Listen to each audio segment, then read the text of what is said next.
നമ്മുടെ 21 day consistency ചാലഞ്ചിൻ്റെ day 18 ആണ്. ഇന്ന് നമുക്ക് ഞാൻ എന്തൊക്കെയാണ് പഠിച്ചതെന്ന് നോക്കാം. സൈലം പി എസ് സിയുടെ 5 മണിക്കൂർ ക്ലാസ് ഉണ്ട്. അതുകൂടാതെ ഞാൻ ഇന്ന് എന്തൊക്കെയാണ് പഠിച്ചതെന്നാണ് പറയുന്നത്. ആദ്യമായിട്ട് ഞാൻ കഴിഞ്ഞ ദിവസം പഠിച്ച ബയോളജിയിലെ കരൾ എന്ന് പറയുന്ന ഭാഗം ഒന്ന് റിവൈസ് ചെയ്യുകയാണ് ചെയ്തത്. കാരണം ഇതിൽ കുറേ കാര്യങ്ങൾ നമുക്ക് അറിയുന്നതുണ്ട്, പക്ഷേ അത് കൂടാതെ തന്നെ കുറേ ഇമ്പോർട്ടൻ്റ് ആയിട്ട് കുറച്ച് പോയിൻറ്റുകൾ കൂടി ഇതിലുണ്ടായിരുന്നു. അപ്പോൾ അത് ഞാൻ ഒന്നുകൂടി റിവൈസ് ചെയ്യുകയാണ്.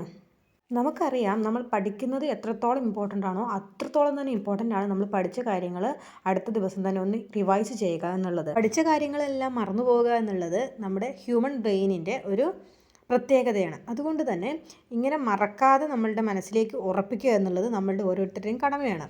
അതിനുശേഷം ഞാൻ പഠിക്കുന്നത് പൊതുവിജ്ഞാനത്തിലെ ജിയോഗ്രഫി റിലേറ്റഡ് ആയിട്ടുള്ള ഒരു ഭാഗമാണ്. ഈ ഒരു ഭാഗത്ത് എന്താണ് ക്ലൈമറ്റ്, എന്താണ് വെതർ, ഇത് തമ്മിലുള്ള വ്യത്യാസം എന്താണ്, അങ്ങനെ കാര്യങ്ങളൊക്കെയാണ് പറഞ്ഞിട്ടുള്ളത്. പിന്നെ ഊഷ്മാവ് അളക്കുന്നതിനെ പറ്റിയിട്ടും അതുപോലെ തന്നെ അന്തരീക്ഷ മർദ്ദം അളക്കുന്നതിനെ പറ്റിയിട്ടും ഒക്കെയുള്ള കാര്യങ്ങളാണ് ഈ ഒരു ഭാഗത്ത് പറഞ്ഞിട്ടുള്ളത്.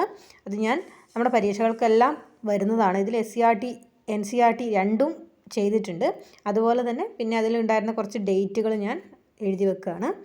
പിന്നെ നോക്കുന്നത് മെയ് മാസത്തിലെ കറണ്ട് അഫയേഴ്സാണ്.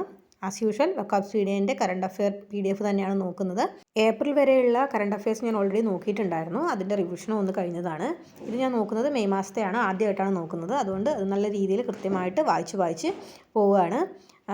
ഇത് നമുക്കിനി നാളെ ഒന്ന് റിവൈസ് ചെയ്യേണ്ടി വരും. അതുപോലെ തന്നെ ഒരാഴ്ച കഴിഞ്ഞ് വീണ്ടും ഒന്നുകൂടി റിവൈസ് ചെയ്ത് കഴിഞ്ഞാൽ നമുക്ക് അത്യാവശ്യം ഒരു 70% കാര്യങ്ങൾ നമ്മുടെ മനസ്സിൽ ഉറയ്ക്കും. അപ്പം ജസ്റ്റ് അതൊന്ന് വായിച്ച് പോവുകയും ഇമ്പോർട്ടൻ്റ് ആയിട്ടുള്ള കാര്യങ്ങളൊന്ന് ഹൈലൈറ്റ് ചെയ്ത് വെക്കുകയും ചെയ്യുന്നുണ്ട്.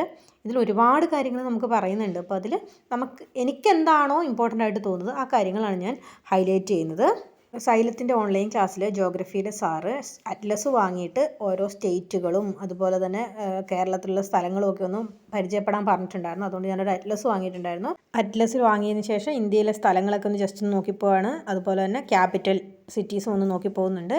ഇതെന്ന് വെച്ചാൽ ജസ്റ്റ് ഒന്ന് ഔട്ട്ലൈൻ മാത്രം നോക്കി പോകുന്നതാണ്. ഞാൻ വിചാരിക്കുന്നത് ഓരോ ദിവസവും ഒരു 5 മിനിറ്റ് വെച്ചിട്ട് ഓരോ സംസ്ഥാനങ്ങൾ നോക്കി പോകാമെന്നാണ് ഞാൻ വിചാരിക്കുന്നത്.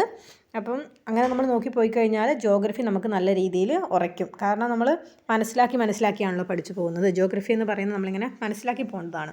അതുപോലെ തന്നെ കേരളത്തിലെ ജില്ലകളുടെയൊക്കെ പ്രത്യേകതകൾ, അതിന് അടുത്തുള്ള ജില്ലകൾ ഏതൊക്കെയാണ് അതിർത്തി വന്നിട്ടുള്ളത് എന്നുള്ള കാര്യങ്ങളൊക്കെ ജസ്റ്റ് ഒന്ന് നോക്കിപ്പോവാണ്. ആ ഒരു കാര്യം സാർ ഓൾറെഡി ക്ലാസ്സിൽ എടുത്തിട്ടുള്ളതാണ്. അതുകൊണ്ട് ജസ്റ്റ് ഒന്നുകൂടെ നോക്കിയത് ഉറപ്പിക്കുകയാണ് ചെയ്യുന്നത്. നമ്മളിങ്ങനെ ചെയ്യുന്ന സമയത്ത് നമുക്ക് പരീക്ഷ ഹാളിലിരിക്കുമ്പം നല്ല രീതിയിൽ നമുക്ക് ആ മാപ്പ് മനസ്സിലേക്ക് വരും.